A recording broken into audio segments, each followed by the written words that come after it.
ministered is just, just awesome. Just awesome. And we thank you for opening your doors, Pastor. We thank you. We thank you. I want to thank my children for doing this for us, for caring enough about us to want to do something for us. You know, I'm not the type of person that because you raised your children, I don't feel like my children owe me anything. To me, when I was having children, it was fun. I just put it like that. It was fun having the babies and growing up with the babies, playing with my children. You know, that was fun. I think that was the best time of my life, raising my babies, watching them grow, you know, and mature into young women and young men. And I want to say that my sons, I love you. My sons have grown into wonderful men. They love their families. They're great fathers. They provide for their families. And my daughters, such awesome women, mothers, they love their children. They really do love their children. And that's what I consider success. I consider success being, if you have been an example and somebody comes along and they do it much, much better, I consider that a success. So if I could say anything, I would say I'm grateful to God, first of all, for the strength, because when the kids were coming, my husband and I did not even say anything until maybe, I think it was after, maybe a couple of years ago or so, when we were saying, you know, I said, you know, I'm so grateful. We were reflecting and, back on our lives, and I said, I'm so grateful that God has blessed us not only to raise our children, but to see grandchildren and great-grandchildren. I said, I consider myself so blessed. And he said, you know, I told him, I said, I didn't even think I would live sometimes to see my kids grown. But you know, and he said that he didn't think that either. So, but we never voiced it. But you know, when you have your children, they're little, you want to be there to raise your children. You want to see them grow up. And for God to have blessed us to see our children grown. We have grown grandchildren, and then we are blessed. We have 2 great-grandbabies with 1 on the way. I consider myself blessed. I am so blessed. I am so blessed. But for 50 years, somebody asked me, did it seem like 50 years? Actually, no, because you can always go back in your mind to when you first met and when you start having babies, and it just does not seem like it's been 50 years. That's all right. All right. I don't know if I can follow that. And I'm not going to try it. I'm just looking at this beautiful young lady standing here. Yeah!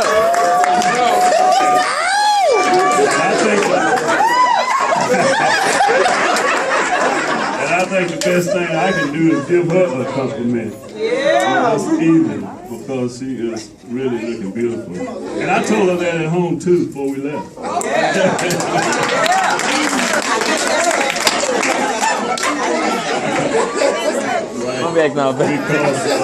I'll bash them. Because without that love between us, none of this would have happened. And it still continues to this day. She can do all that she wants to.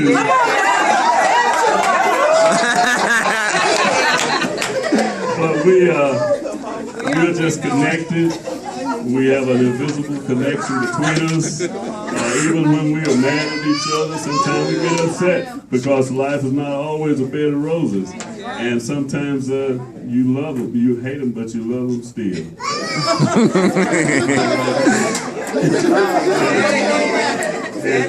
and just remembering, I was going to tell you all how we met and all of that, but we don't have time for that. Anybody got time for that?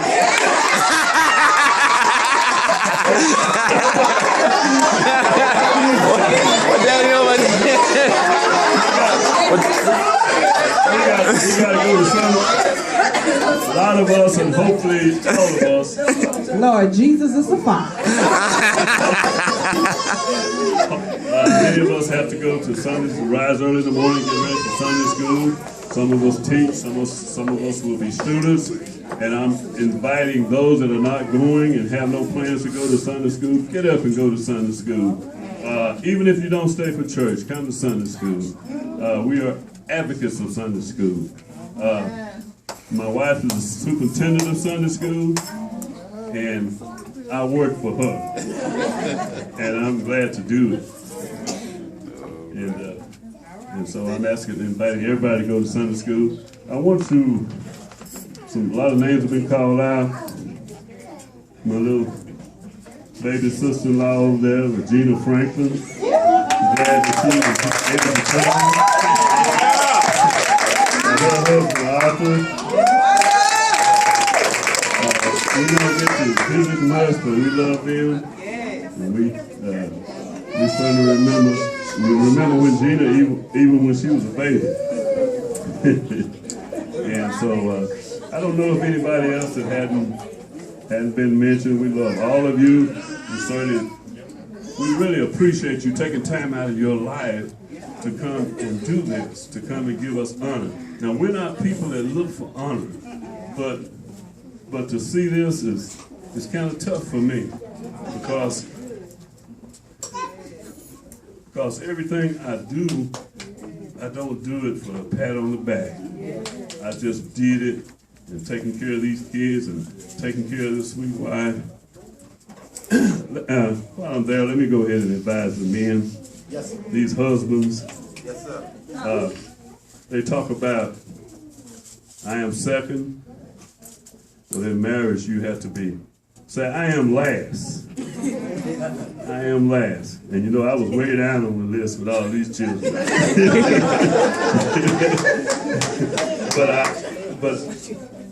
And my mother and my father taught me that. Daddy got up early in the morning, went to work every day, whether he felt good or whether he didn't. And he took care of all of us. And it was, as one of my children was saying, we didn't realize we were poor until after we got grown and left home, because we were taught, my father taught me, I'm trying to teach my boys, put yourself last, provide for your family, and provide for your wife. That's really, if anybody want to know the secret of getting 50 years, that's really the secret. Now, I didn't always have that secret. I had to come into the knowledge of it. And that's what I pass on to you. Put yourself on the back burner and just be, whatever your wife does, whatever your children do, take pride in that.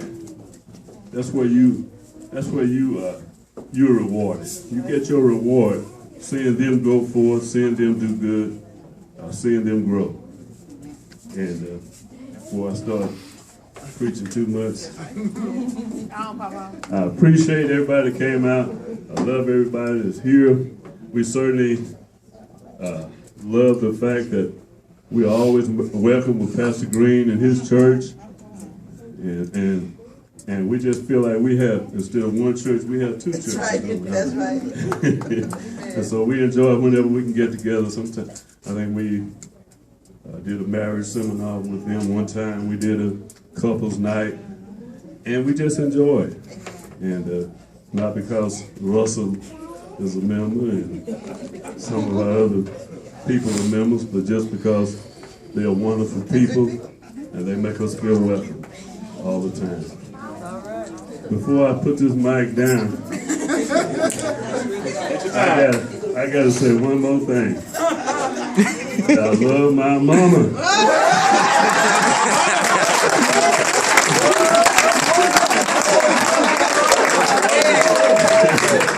When I say that, everybody get the idea that I'm a big old mama's boy. Well, I hope you do, because that's what I am.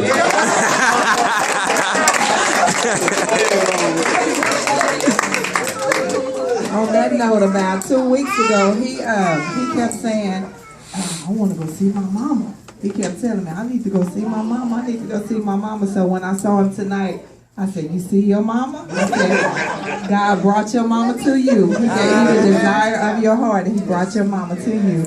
And he messed me up. I thought I was going to get through this without crying, but you just messed me up, Daddy. But I real quick, I didn't understand when I kind of grew up why I was looking for an example at a certain point in my life of my mama getting out and working in the corporate world. And I didn't have that example. So I struggled in that area. But God revealed to me that what she did, I mean, raising 11 kids, my 3 be driving me crazy sometimes.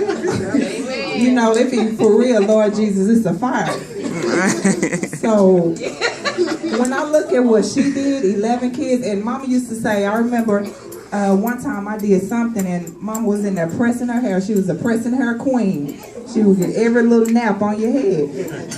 And we had did something and we had got on her nerves so bad till she was like, I can't stand y'all.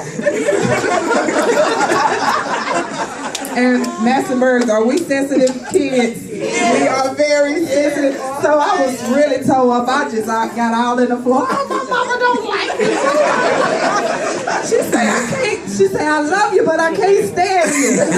So me having my own kids, I mean, they hear the same thing. I be like, I love you, but oh, y'all make me sick. So kids can get on your nerves. So for her to have raised 11 kids with 11 different personalities, I mean, and you still sane, you still got your mind. You know, that's a tough job, but it's the grace of God that allowed her. And for my daddy too, that's 11 diapers, sets of diapers. That's 11 things of milk. That's a lot of Oreo cookies and a lot of bluebell ice cream. But you know what? The good thing I'm talking about, we had name brand stuff. We didn't have knockoff Crunchy O's, Kroger brand. We had bluebell ice cream. We had Oscar Mayer wieners, the cream of the crop. We didn't have Surefire soda pops. We had Dr. Pepper. You know Dr. Pepper is how much a case? A 12-pack. Daddy came home with a 12-pack every night. Oscar Mayer wieners, I mean, Nikes, you know, all the name brand stuff. And Mama had to go, and God had to bless her to go to the garage sales and the thrift stores. She was coming home with the best of the best. So, you know, that's how she was raised. It was the wisdom that God gave her, and the strength and the stability and the manhood that my dad had. Oh my God, so many times, we can go on and on, but so many times we will meet my dad at the bus stop up there on Fordham Road. He'd be coming home. We see his orange hat, his orange construction hat, and his briefcase in his hand. He'd be walking, you know, getting off the bus from work. I mean, but was so faithful. So, Mama, I appreciate the prayers, the foundation of prayer that you have just put in the atmosphere of our family for us to develop a relationship with God and not just to be churchy. You know what I'm saying? Being churchy and having a relationship with God are two different things. And that's what my mama told. Even if I'm not at church, I know how to get in touch with God because of this woman right here. So I just appreciate her and I appreciate my dad. And at this time we are, if anybody else has nothing else to say. Did I cry by myself tonight? Anybody else? I got a tear right now. Okay, all right. I thought I was going to make it through, so, but I did. yeah. Me too. But it's all good. It's all good. So, Pastor